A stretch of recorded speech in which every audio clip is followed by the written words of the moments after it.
যোৱা 5 তাৰিখে সোৱাগপুৰৰ বাঙালীপাৰাত ধৰ্মেন্দ্ৰ বৈশ্য নামৰ এজন যুৱকক কিছু লোকে আসলে তেখেতসকল নেপালী সম্প্ৰদায়ৰ আছিল। তেখেতসকলে আসলে তালিবানী শাস্তিৰে সেই মানুহজনক প্ৰহাৰ কৰিছিলে, খুকুৰিৰে আক্ৰমণ কৰিছিলে, লগতে ডিঙি চেপি তেখেতক হত্যাৰো প্ৰচেষ্টা চলাইছিল। কিন্তু কটমবি তেখেতৰ প্ৰাণ ৰক্ষা হ'ল যদিও এতিয়াও তেখেতে আসলে চিকিৎসাধীন হৈ থাকিবলগীয়া আছে। বুকুত আঘাত পাইছে, মূৰত আঘাত পাইছে, বিভিন্ন ঠাইত খুকুৰিৰ আঘাতৰ চিন এতিয়াও স্পষ্ট হৈছে, চিলাই কৰিবলগীয়া পৰ্যন্ত হৈছে।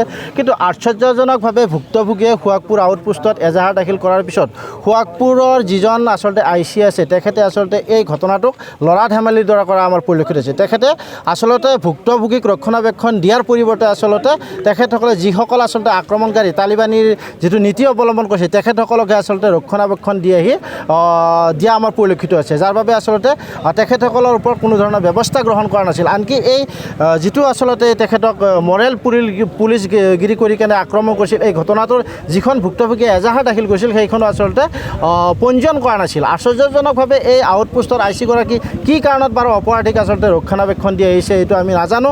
কিন্তু কথা হ'ল অসমত অসমীয়াৰ ওপৰত যেনেধৰণে আচলতে আক্ৰমণ কৰিবলৈ কোনোবা কুণ্ঠাবোধ কৰা বা সাহস কৰিবলৈ কৈছে, কাৰ সাহসত পাইছে? আচলতে এনেকুৱা ধৰণৰ আৰক্ষী বিষয়াসকলৰ কাৰণে হয়তো আমাৰ খিলঞ্জীয়াৰ ওপৰত আন কোনোবাই আচলতে আক্ৰমণ কৰাৰ সাহস পাইছে। কিন্তু আমি আটাইবোৰ সংগঠন তথা অসমীয়াৰ যে খিলঞ্জীয়া লোকসকলে সকীয়াই দিব বিচাৰিছে, অসমত অসমীয়াৰ প্ৰভুত্ব সদায় থাকিব। অসমৰ ওপৰত যদি কোনোবাই অসমীয়াৰ ওপৰত আন কোনোবাই প্ৰভুত্ব চলাবলৈ আহে তেখেতসকলক আমি কিন্তু কোনোদিনেই ৰেহাই নিদিম। গতিকে আমি আটাইকেইটা সংগঠনে আজি সোৱাগপুৰ আউটপোষ্টৰ সন্মুখত ধৰ্ণা কাৰ্যসূচীত অৱলম্বন কৰিছোঁ, কাৰণ এতিয়ালৈকে দোষীক কৰায়ত্ব কৰা নাই। দোষীক আচলতে আৰক্ষীয়ে ৰক্ষণাবেক্ষণ দি আছে। গতিকে আমি তামোলপুৰ জিলাৰ আৰক্ষী অধীক্ষকৰ যি ভূমিকা আচলতে ৰহস্যজনক, তেখেতে ঘটনাটো যেনেধৰণে ল'ব লাগিছিল লোৱা নাই।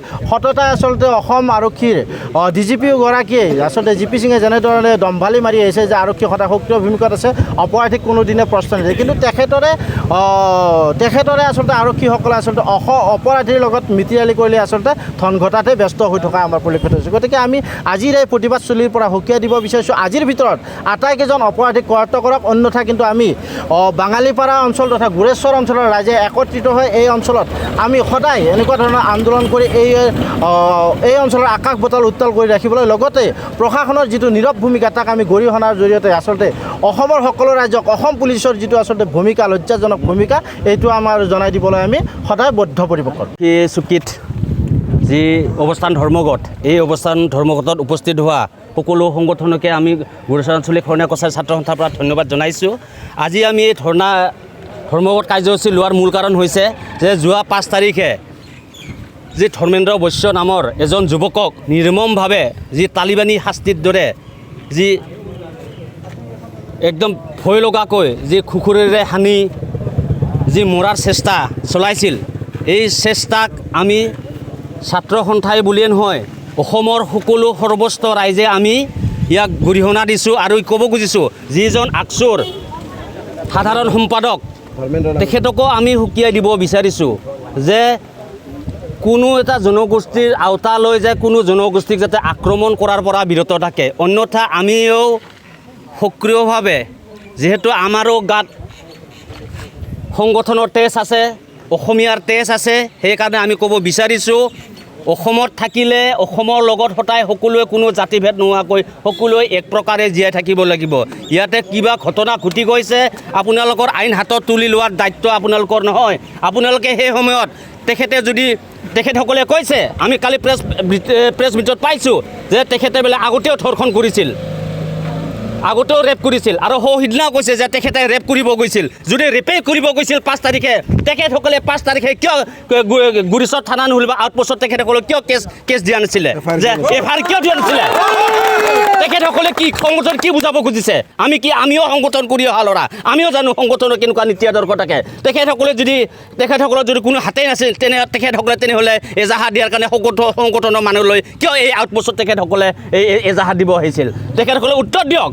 যদি ধৰ্ষণেই কৰিব গৈছিল তেখেতসকলে, তেতিয়াহ'লে 5 তাৰিখে কি কৰিছিল? এই ধৰ্মেন্দ্ৰ বৈশ্য নামৰ এই ব্যক্তিজনে এজাহাৰ দিয়াৰ পিছতহে তেখেতসকলে এজাহাৰ দিবৰ কাৰণে কিহৰ সন্মুখীন পালে তেখেতসকলে জানে আজিকালি এটা কেছ দিলে যে ক্ৰছ কেছ দিব লাগে তেখেতসকলে জানে সেইটো কিন্তু সকলোৱে জানে কিন্তু আমি সুকীয়াই দিব বিচাৰিছোঁ এই আকচুৰ যি সাধাৰণ সম্পাদকগৰাকীক কালি বহিষ্কাৰ কৰিলে কিয় তেখেতে যদি ভুলেই কৰা নাই তেখেতসকলে কিয় বহিষ্কাৰ কৰিলে তাক আমাৰ দৰে ডাঠি হৈ তেখেতসকলে এই আন্দোলনত আজি আমাৰ লগত আমনা চামনা হ'ব লাগিছিল আৰু আমাৰ সংগঠনৰ লগত তেখেতসকলে আহি আলোচনাৰ মাধ্যমেৰে এই কেছটো মীমাংসা কৰিব লাগিছিল তেখেতসকলে আজি কিয় পাগলৰ দৰে ঘূৰি ফুৰিছে লুকাই ফুৰিছে তেখেতসকলৰ যদি সাহস নাই আহক তেখেতসকলক আমি অনুৰোধ জনাইছোঁ তেখেতসকলে আমাৰ মুজিত আহি আমাৰ লগত একেলগে এখন টেবুলত কথা পাতক কাৰ কিমান যুক্তিযুক্ততা আছে আমি এই অসমীয়াগিৰিয়ে এই অসমীয়া আমি সনাকচা ছাত্ৰ সন্থা হ'ব পাৰোঁ আমাৰ গাত এতিয়া অসমীয়া তেজ জীয়াই আছে আৰু চিৰদিনলৈ জীয়াই থাকিব এইখিনি মোৰ ক'ব আজি 5 তাৰিখে হোৱা ঘটনাটো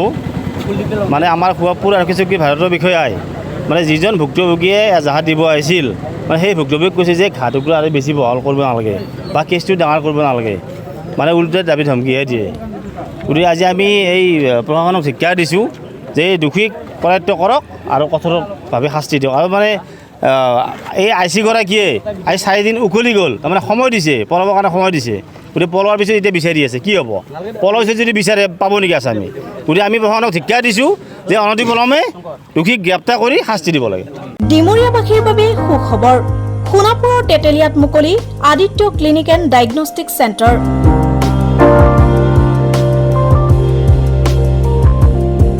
য'ত ৰোগীৰ বাবে উপলব্ধ pharmacy digital X-ray super speciality OPD clinic day care centre ECG 2D echo endoscopy holter study ultrasound 2D 3D PFT TMT EEG